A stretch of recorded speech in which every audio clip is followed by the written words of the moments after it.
un parc de camions d'une valeur de 60 millions d'euros. Moïse Katumbi a fait fortune non seulement dans le secteur minier, mais dans bien d'autres activités. La construction, le transport, l'émeraude, le commerce de poissons et de farine. Dictature et de guerre, les premières élections démocratiques sont organisées au Congo. Moïse Katumbi se présente comme candidat au poste de gouverneur du Katanga.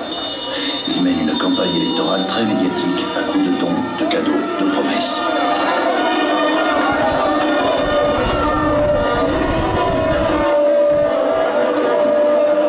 Le film, j'ai observé petites choses. D'abord des pratiques inhabituelles.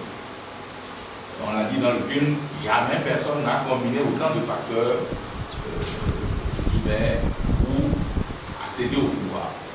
Donc c'est une nouvelle façon de faire de la politique. Est-ce qu'elle est bonne? Est-ce qu'elle est mauvaise? Les débats que nous aurons tout à l'heure nous permettront de nous fixer. Je voudrais ajouter aux éléments, on va dire, facteurs favorisant, on va dire, l'émergence de cette type d'hommes politiques en Afrique, l'éducation, ou du moins le manque d'instruction ou l'analphabétisme, si on peut les mélanger. Parce que les fois où on a entendu un discours sensé, ou en tout cas de résistance venant de ce peuple-là, c'est à l'université, où même le jeu qui marchait ailleurs, à l'université, avait de la peine à apprendre. D'où l'impact de l'éducation, on va dire, dans la conscientisation des peuples. J'ai observé notamment que ce monsieur Moïse Katumbi, qui n'est pas un monsieur ordinaire, nous avons pu nous rendre compte, use et abuse, n'est-ce pas, de pratiques inhabituelles, notamment de dons, de cadeaux et de promesses. Si je fais un parallèle avec ce que vous connaissez, vous savez, cela se retrouve, n'est-ce pas, dans notre environnement. Il fait usage, n'est-ce pas, de dons et de cadeaux, comme les frères musulmans le font en Égypte. J'ai trouvé un homme, un richissime homme d'affaires qui a émergé dans un grand champ de misère. J'ai vu un homme qui a l'image de nos dirigeants. Un homme qui est dans le populisme, qui fait don sur le budget du gouvernorat et qui dit don de Moïse. Parce que moi, je n'ai pas vu dans le film don du Katanga. Quelqu'un a vu don du Katanga sur quelque chose. Mais c'est toujours don de Moïse. Ah, don du Messie, quoi.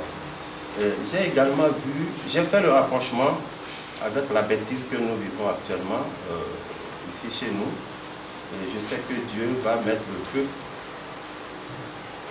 Dieu permettra au peuple de vaincre ceux qui nous gouvernent, qu'ils soient de la mouvance ou de l'opposition. Au moment, il est le plus grand concurrent de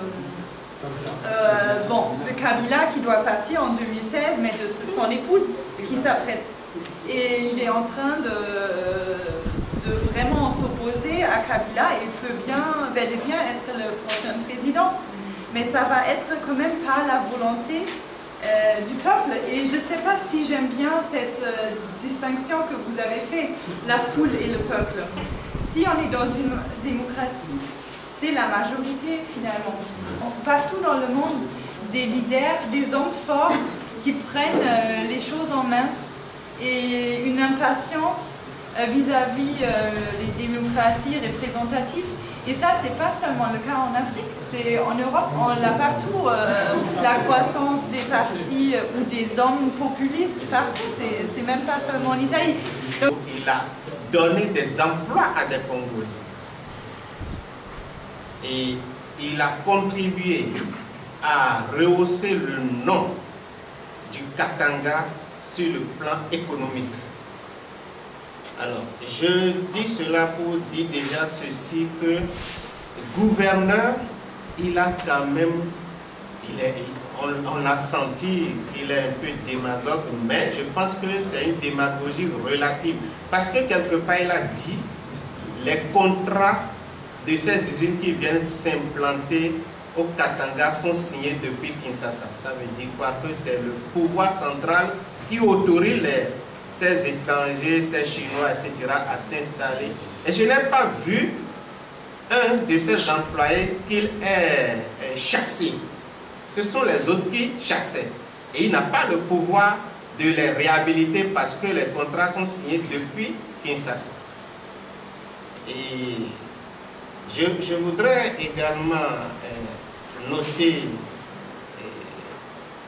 avec vous que ce monsieur que nous avons vu dans ce film, qui a quand même contribué à donner une grande ampleur au football au Congo, parce qu'il a un club qu'il gère, il paye les footballeurs, il investit beaucoup d'argent dans ce football et qui est monté assez loin dans son histoire. À un moment donné, je ne suis pas trop football, et je pense que c'est toujours le cas à l'instant, c'est de dire que si l'Afrique a un certain nombre déjà de ce Moïse-là, il y aurait un petit changement. On ne serait pas à l'état où nous sommes actuellement. Il y a un chèque de 100 000 $ pour les personnes vivant avec handicap. Et donc voilà tout ce que nous avions dit. Nous venons de respecter notre parole.